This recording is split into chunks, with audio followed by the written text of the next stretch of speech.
we hear from John Zagroski, first Selectman for the state of the town.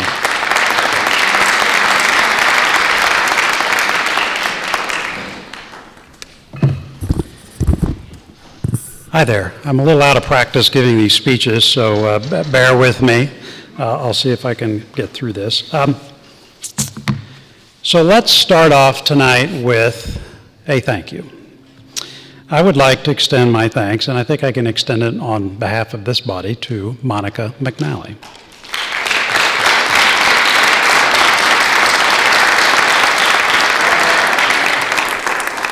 Monica had the courage to run for the job that I hold now and win a competitive race.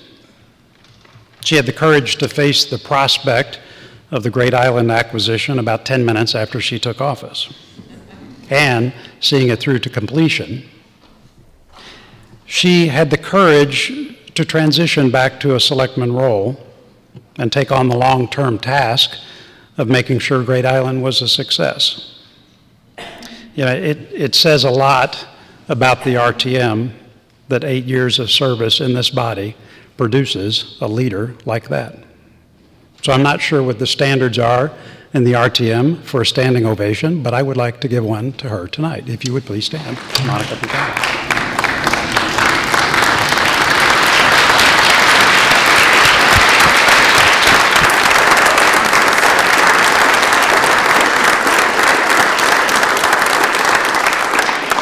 I appreciate that. Thank you. So let's talk a little bit about where we're going as a town. So during the campaign, we had a little phrase for our team that was two things. One was protecting what we have, and the second one was building for the future. So I'm going to talk briefly about those two things.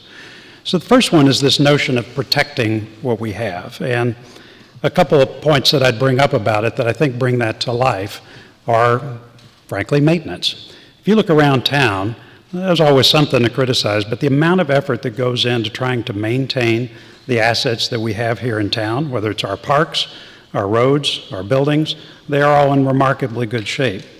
And the good thing is that we have a team in Parks and Rec, but also in Public Works, that works every day trying to keep these assets in good shape. Just some recent examples that are kind of hard to see, but when you spend time with the people who work on them, it's quite amazing. We have flooding problems in this town, and I'll talk a little bit more about the projects that we have in place that are moving forward. But did you know how much time we spend actually maintaining flood assets? The Roten Heights detention system, Hanson Road improvements, Long Neck Point drainage, all of these different projects are underway, even now, where they're trying to make sure that the assets we have in place and the drainage that we have in place works as intended when we need it. And I'd just like to applaud the folks who spend time on all this. It's very important. They're also spending time on wastewater projects, again, stuff that you would never see. But if Public Works was not spending time on that, we'd have a lot of problems, and they do a good job at that. And I point all this out just because sometimes people will look and see some of these projects and wonder, really, do we have the team focused on these assets that are keeping them in good shape long term? And I've spent time with those guys since I've been in office, and I can tell you they work tirelessly at it all the time, and I certainly am thankful, and I hope you guys are as well. There's a few things that you'll get to know about me that I'm not in favor of. One of them is deferred maintenance. I don't like deferring maintenance, and the reason is that it puts these types of assets that you don't see frequently, it puts those assets at risk, and then one day it comes back to bite us. We've got enough resources and talent in this town to maintain our assets, and I would push everybody to never accept deferrals of important maintenance on the things that we have. So another thing that I think about protecting what we have is this notion of relationships. So my predecessors, Monica, Jamie, and others, and Yvonne, everyone before me, has spent a lot of time thinking about relationships with other officials. It's relationships not just in this town, but other local officials, state officials, federal officials. If we think about trying to protect what we have, we need to have a dialogue with those individuals. We've done a good job at building those relationships, and I intend to spend a lot more time on that myself. These officials outside of Darien are quite powerful and can make our lives better or worse. It's very important that we maintain an open dialogue with them. We talk about what they're doing, and when we see that there's a misalignment of interests, that we spend time trying to correct that and work with them to make sure that it doesn't create problems for our town. I applaud everyone before me who spent time building those relationships. This certainly has my full attention, and I'll be spending a lot of time making sure that those relationships work for us. The third and last area that I want to talk a little bit about in terms of protecting what we have has to do with people. And as a town, we've only started to begin to focus on this. As you know, we have the Mental Health Task Force that has been chartered recently and that has done some really fine work under the leadership of Valerie Ramstack and Marcy Minnick, who's on the Board of Selectmen. That is an incredibly important effort, and I applaud what they've done. Frankly, if I could make every single citizen in this town an honorary member of that committee, I would. The mental health crisis in this country is quite serious, as you all know. David Brooks recently gave a TED Talk where he was talking about this. 35% of Americans over 45 feel chronically lonely. And that's actually something I know Senator Chris Murphy is focusing on, this issue of loneliness and isolation, and I applaud him for that, and I look forward to learning more. Only 8% report having meaningful conversations with their neighbors. Only 32% trust their neighbors, and among millennials, that number is 18%. The fastest growing political group is unaffiliated. The fastest growing religious group is unaffiliated. Suicide rates are up 30% since 1999, and for teenagers, it's 70%. Unfortunately, Darien has its own story with these statistics. I empathize greatly with the families who have suffered or are continuing to suffer. All I can offer is my own experience. I lost an uncle to suicide, though it has been more than 30 years since that day. They say that time heals all wounds. Frankly, I've not been able to confirm that in my own case. He was the life of the party, the funniest family member by far, and literally the last person that anyone suspected was in trouble. We discovered later that he had planned it for a year. In any event, give some thought as to how you might help advance the state of mental health in this town, in your neighborhood, your circle of friends, your colleagues in town government. Who is the most isolated person that you know of? The holidays might be a good time to reach out. Let me turn now to sort of building for the future. So probably the most obvious thing that's going on right now is all the building that you see every day in this town, and it's really quite something. I have to give a shout out to all the developers who have been involved in all of this, particularly the big ones, Federal Realty that is 99.9% finished with the Norton Heights project, and then of course Palmer's that's just getting started with the Vacaros, and last but not least, of course, David Genovese and Baywater Properties with Corbin Drive. The governor was here about a month ago, and David was giving a presentation about some of the work that he did and all of our efforts, not just with these projects, but to try and meld affordable housing as part of all that. And the governor, quite tellingly, said, you know, this is really terrific. I've got a political problem. He says, I see how you guys do all of this. What do I tell these other towns that maybe they could replicate from what we're seeing in Darien? And David had this just fantastic response. Without being bombastic, he said, well, it's the developers. And what he meant by that was those developers took the time to go to the relevant commissions, the town officials, this group, to say, what's going to work with you guys? What do you want to see? What do you not want to see? And they spent a lot of time trying to make sure that they understood that. So when they came forward with these projects, some of which included a lot of affordable housing, it worked for Darien. It worked for Darien. And all these other towns, if they could take a lesson from Darien's playbook, I think you'd actually find a lot smoother development processes. But we have these great projects that you see today because of this tremendous cooperation between these developers who get it and town officials who know what they want and, importantly, what they don't want. So This holiday season, you see a lot of new retailers out there. We're about to get a lot more. So for no points, everybody should be spending money in Darien. So go find these businesses, go spend money there. All right, so we got a couple other projects. I mentioned flooding maintenance. What about those projects themselves? So we took a very holistic look at flooding that Monica started and the town staff continued. And what that attempted to do was to say, for all of Darien, after those terrible floods and storms in 2021, where can we invest some money that would make a difference in flooding? And we, as a Board of Selectmen, developed some criteria for those investments. What we didn't want was investments where you spend millions of dollars and 5 families benefit, or millions of dollars and it just moves the flooding downstream to some area that's not flooding today. Bad. We set some criteria that established standards for that, and after all of that, there were 2 big projects that we think make a difference and meet those criteria. One is over on Saltbox Lane, and the other one is Tilly Pond. So both those projects are underway right now with the design phase, which takes a long time because that includes state permitting and the approval of a lot of different boards. But for the Saltbox project, that process should be finished by January of 25, and the project takes about 12 months after that to finish. And then for Tilly Pond by June of 26, and it would take another 12 months after that. That may seem like a long time, and it is, but given these processes, state involvement, environmental concerns, a lot of stuff that's out of our control, those projects remain on track, and you should know that we're focused on those that were started when Monica picked this up. Ms. McCammon is going to talk a little bit about school investments. They're non-trivial. It started with Ox Ridge. It's extending into HHR. I'll leave the overview of those projects to her, but I will say that for all that money, those investments reflect what has been a bedrock of Darien town government for decades, which is a commitment to the best possible education for our students.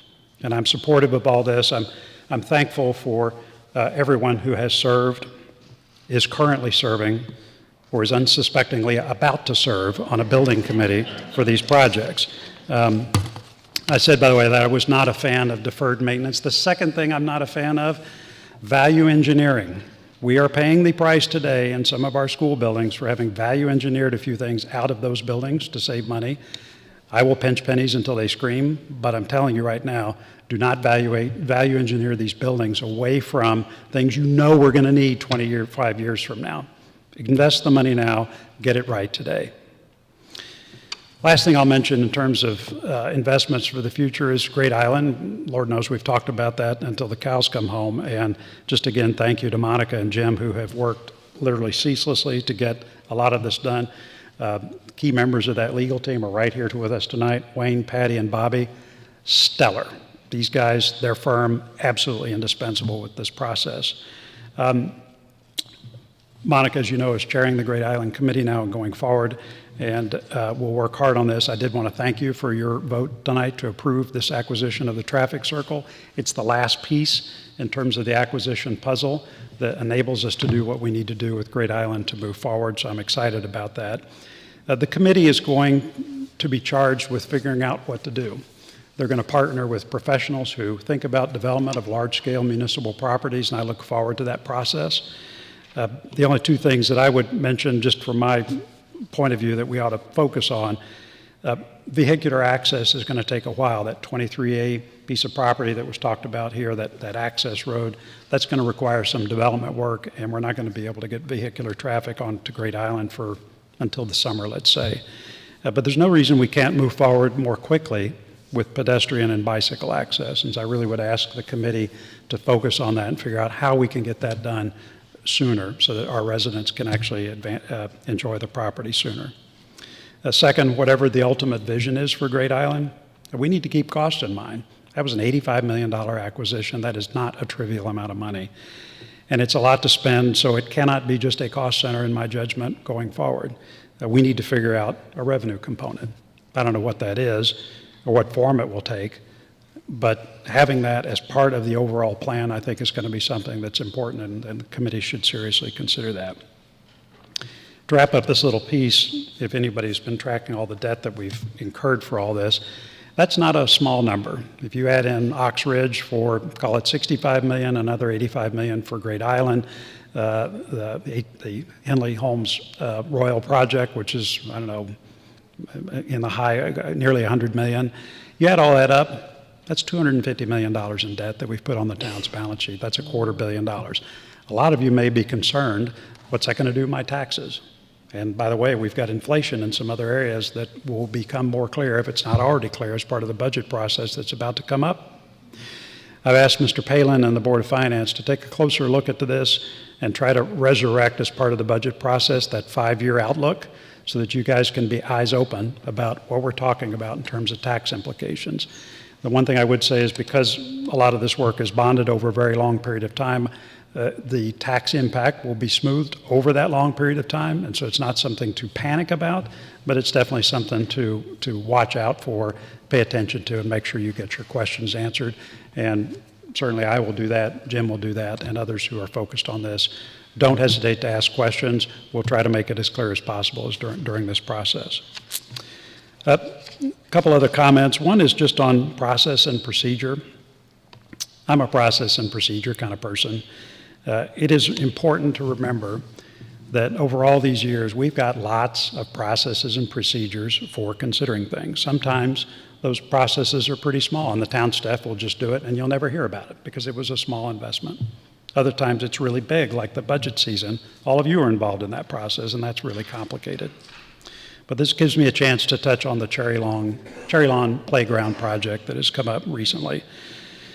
That's another thing that had a big process attached to it, and it's worth spending a minute or two on. They chartered a committee. They spent months working on this, something like 15 meetings over a period of time. They met with vendors. They saw presentations on this. They did field trips. They followed a process. And there was a lot of disagreement in that process. All the emails that I've seen kind of reflect that. I got emails while I was sitting here today, people concerned about this project. I've also gotten a ton of emails in support of this project, and it's hard to read through all that. Some of you are focused on the emails against it. You know, you'll be very convinced of that. I assure you that all the people on the other side who think this thing is fabulous beyond words, they're equally convinced. And so where we ended up was a divided committee that could not actually vote unanimously to recommend anything. So the process kicked in from there. The process is that we have chartered the Parks and Recreation Commission to make these decisions, and that's what they did. They took the lack of recommendation from their committee, and they made a decision because that's what they were chartered to do. And even that decision itself was not unanimous, but the process was followed, and they came to that decision, and that's what they did. And so I'd make these points about it. It's impossible for every decision that we make in government to be unanimous. The main thing is to ensure that we have good processes, plenty of time to comment, months of investigation. All of that, I think, reasonably was followed with regard to this project. But like at the national level, once a decision is made, we should respect that decision and then come together to work as hard as we can to implement it in the best possible way. Going forward, I would encourage everybody who's got a position or a point of view on this or any other topic to get and stay involved. TV 79 fabulously makes it very easy to be informed about all this stuff because all of these things are recorded and you can spend time on them. The future outcomes may not be to your liking, but you should never feel like you missed an opportunity to be heard, ever. Not in this town, not with all the coverage that we have. One other point that I want to make on this is that this has revealed for me that I think there's an opportunity to try and clarify some roles and responsibilities among our governing entities, trying to spell out with more clarity who does what and when, reducing overlap by defining what lanes different boards and different groups are supposed to play in. Board versus board, elected official versus town professionals, committee charters, all of that. I'm going to find a few folks and see if I can charter a committee to help us just take a step back and say, each group, whether it's the Board of Selectmen, the First Selectman, the RTM, the Board of Finance, or any of our other commissions, I think it's a good opportunity to try and sharpen that up a bit and say, are we clear about what each group is supposed to be doing and what all the processes are for this? Some of this we may not like and we might want to change, but I'd like to have a group come in and take a careful look at that, particularly maybe with some third-party help, just to sharpen that up a bit and give you guys some confidence, not just in all of these roles across the town, but frankly, even the role for the RTM. And I'll look for representation on this committee from members of this group. Finally, you've heard a little bit about the videos that I'm about to produce. I did one on the tax valuations here a couple weeks ago. I'm trying to get out of my other jobs. When I retire at the end of this year, I'll have a lot more time for this. But the purpose of all this is to provide short and succinct explanations on all kinds of stuff. It'll range from the more mundane, which is how our town government works, to stuff that's topical and top of mind, like the valuation process. But I'm going to try to do a series of those short videos to help not just all of you, but anybody in town get a clear, concise, and accurate view about what's going on. I don't intend to put any opinions or points of view in it, but really just to report facts. I may change that in the future, but let's see. If you guys have got suggestions or topics that you'd like to see covered, I want to do that, but I want to make it something that you can quickly absorb on a quick train ride or right in the morning and say, I'm more clear on that because of that video. My objective, by the way, is that if you're watching these videos, by the end of this next year, people in town are going to be a lot more informed about what goes on in government, and I'll try to make hard to make those interesting, informative, of course, with my charming self that everyone loves. No, maybe not. Okay. In conclusion, I thank Monica, but I also want to thank a few other folks. Town staff, I got to know a lot of them in my prior roles over the last 15 years in government, but I've got to know even more since taking on the first selectman role, and frankly, I'm even more impressed. I'm not doing a department by department overview tonight, but everyone who works in town government should really know how much they're appreciated and valued, not just by me, but I think I can speak for everyone on the Board of Selectmen. We really, really appreciate what you do. I will put our town and our school professionals against any other municipal government in this country. I think they're fantastic. You guys are second to none, so thank you. I also need to do a shout out to our volunteers. They are amazing. The amount of time and talent that's spent by these individuals for no pay is just amazing. And I know the stress can take a lot out of you. I mean, this playground process, I know several of you were really stressed out by this process, and it was a very difficult time. But this type of commitment is what makes Darien such a great place to live. And when our debates get passionate, I would ask you to remember who's on the other side of that argument. A fellow Darien resident, volunteering, missing dinner at home, and trying to make a difference just like you. Remember what I said about mental health and the golden rule. Treat others as you would like to be treated yourself. And if we can do that, we're going to get a lot better at managing our differences. Thank you for listening. Merry Christmas, Happy Hanukkah, and best wishes to everyone, however you plan to celebrate this season. Thank you.